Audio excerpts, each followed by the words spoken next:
On this Finance Friday, we are talking about one of the ripple effects of high interest rates. FirstOntario Chief Operating Officer Mark Perkins joins us now with more. And we're talking about people who maybe they can't get approved by a bank or another lending institution, so they're going for payday loans. And it's a cycle that can be vicious. It's true. So, it's difficult out there right now making ends meet for whatever reason. When you face a difficult financial situation, often you turn to new avenues to get debt. So for me, those payday loan companies, they're super fast, they're super easy, they're super convenient, but you need to understand the cost, the effective interest rate of what you're borrowing at. So we've talked about interest rates a lot here over time. So we know mortgages are higher than we'd like them to be right now, but they're in that 5.5% to 8% range.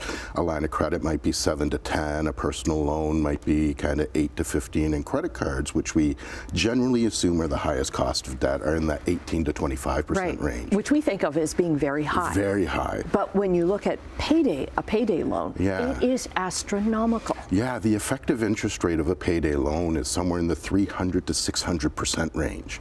And that's because of the borrowing cycle. So we all hear the commercials, it's only $20 on 100 or what have you, but that's for a 2-week period. So you're paying back that money within 2 weeks. So the effective interest rate on $20 on 100, if you annualize that, is almost 600%. Okay. Because most people get caught in a cycle and they think, okay, yeah, I'm going to be able to pay that off right away. And then something else comes up, right? And you can't. And that's where a rollover loan comes in.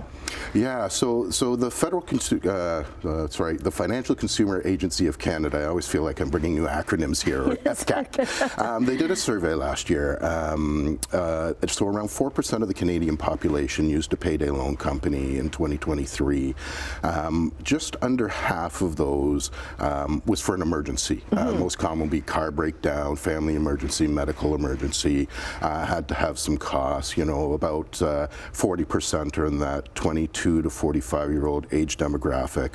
But the most concerning piece of data which came out of that for me was over half of the respondents didn't know that a payday loan company was more expensive than traditional forms of debt. They just thought it was easier.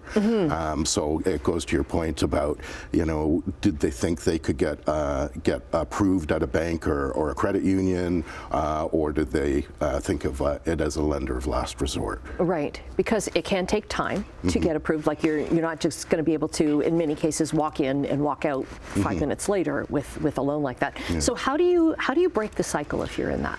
So that is the million-dollar question, and I wish I had, the silver bullet, the magic pill, the easy answer, but it's going to take some effort. I've talked here a lot about talking to a professional, having that honest conversation with your financial health, doing kind of that spring cleaning. There can be a lot of emotions, a lot of embarrassment, There's a lot of stress. Shame and guilt. Yeah, associated with it. But no, people are not in this alone. There's companies out there, there's people to help. There's an agency out there called Credit Canada. They're a not-for-profit credit counseling agency. They have tons of resources, financial literacy, education. They have in-class, online, and they'll help you also get to the root of the problem. We talk about that emotion. Often the financial stress is an outcome of something else you're dealing with. Whether you call it retail therapy, whether it's drugs, whether it's gambling, however you've created this dependency is having an honest conversation about that.